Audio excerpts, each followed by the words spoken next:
Bom dia, boa tarde, boa noite. Cristiano Costa aqui, Rio de Janeiro. O Agora e Você, União e Integração, conceitos. Então, amados, do que se trata conceitualmente união e do que se trata conceitualmente integração? Quais são as características de uma união e as características de uma integração, para que façam juízo de valor adequado no agora. Então vamos lá. Quando eu falo de união, reunião, unificação, o conceito vigente é que pressupõe-se, acredita-se que a reunião de partes separadas gerará um inevitável bom resultado para todos.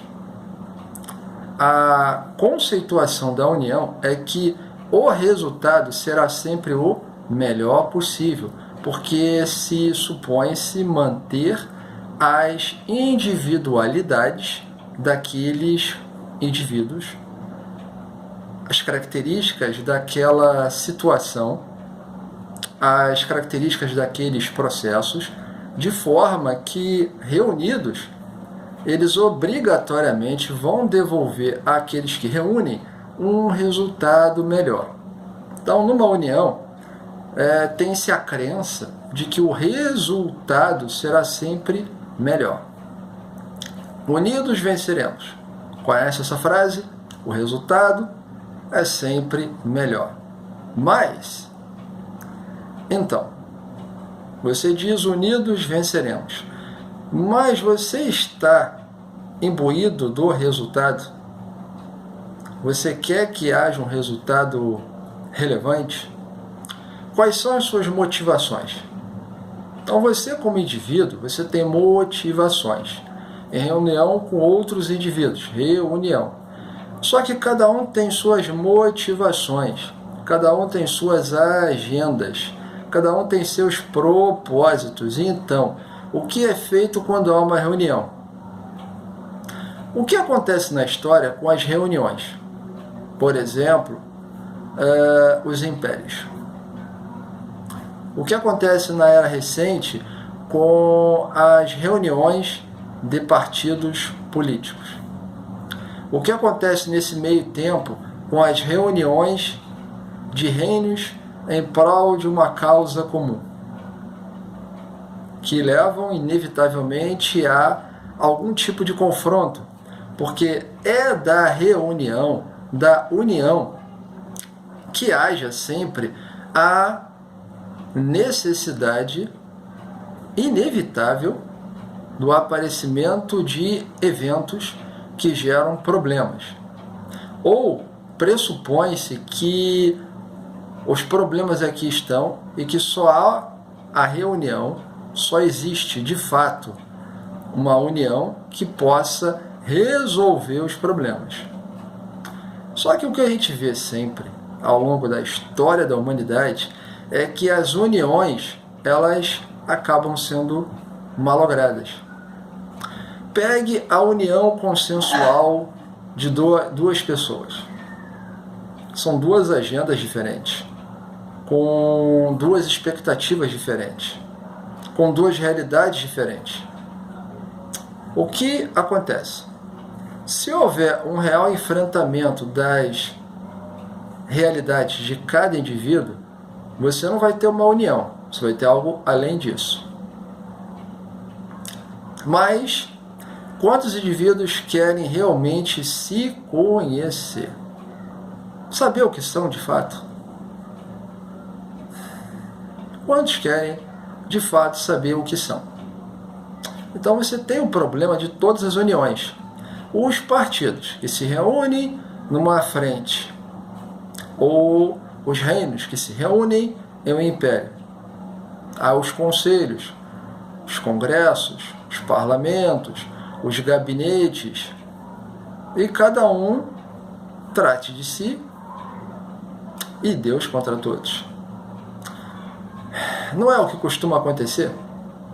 nas uniões, seja ela íntima, entre duas pessoas, seja ela um coletivo, forma um grupo, seja um organismo maior, que atraia países, ou seja um organismo ainda maior, que atraia todas as nações. Veja o exemplo do principal organismo global. É uma união. E o quanto de resultado relevante essa união traz aos países às quais estão inseridos nessa união. Quantos resultados relevantes, progressivos existem para os países que estão nessa união, no mundo inteiro. Quantos resultados? É a união. Veja, amados, a união, ela é benéfica durante um certo período, no período da contração. No período da contração, a união é absolutamente necessária. Quando tudo que à sua volta se comprime e se esconde, a união faz a força. Só que os interesses, as situações, pessoas, processos, eles continuam sendo independentes. E quando estão reunidos num espaço tão íntimo, isso gera algum tipo de dissabor depois. Agora mesmo eu leio o jornal e trata de um país da América do Sul que pode enfrentar um conflito étnico, e veja só, após a descoberta de que tem uma vasta reserva energética. Mas esse conflito étnico sempre existiu. Ele só não tinha sido colocado à tona. Mas havia uma união nesse país, porque não aparecia antes. E agora, com a modificação das agendas, essa união desaparece, então o país explode, porque tem que ter uma nova união. Não, nós temos, como indivíduos, ter uma nova união. E blá blá blá, e pipipi, popopô. E fica nisso. Agora, você tem uma integração. O que é integração? Na integração, você tem um resultado em que as partes desaparecem. Não há partes, as partes desaparecem. Você só tem um. Você consegue visualizar isso? As partes de qualquer coisa desaparecendo e só fica um. Uma situação, uma pessoa, um processo. Você consegue visualizar isso claramente? Você consegue ser absolutamente sincero aqui no agora e constatar isso claramente? Isso é uma integração.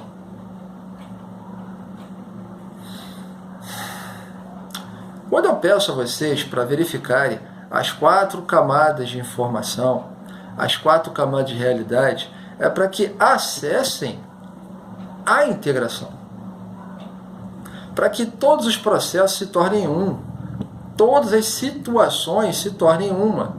Que todas as pessoas sejam uma. Eu falo com você aqui porque sou um com você. Integração. Isso precisa acontecer claramente, de maneira serena. A integração, então, ela é isso. As partes desaparecem, as agendas desaparecem, os apetites desaparecem, as volúpias desaparecem, os vícios desaparecem, os enredos desaparecem, tudo mais desaparece, só fica uma situação, um processo, um indivíduo e nada mais. Isso precisa ser aceito, entendido e compreendido por vós, caso queira. Tanto na união ou na integração, pode existir o processo da projeção, que eu citei no vídeo anterior, uma idealização. E para se combater a idealização, você precisa saber o que é você, antes de determinar o que você quer. O que eu sou como indivíduo? Eu sou o CPF? Eu sou o careca aqui? O que eu sou? Eu mantenho a minha curiosidade para determinar de onde vim e para onde vou. Então, o que eu sou se expande. Eu ganho complexidade. Portanto, ao ganhar complexidade, eu vou eliminando as projeções que eu coloco tanto numa união quanto numa integração. Porque ambas podem ter projeções. Eu posso idealizar na caixinha o que é essa integração e o que é essa união. Eu tenho que sair da caixa. Ao sair da caixa, eu estou sendo nu. O objetivo é que você fique nu diante do pai e da mãe, totalmente despido. Então, você de fato sabe o que você é. Cristiano Costa aqui, Rio de Janeiro.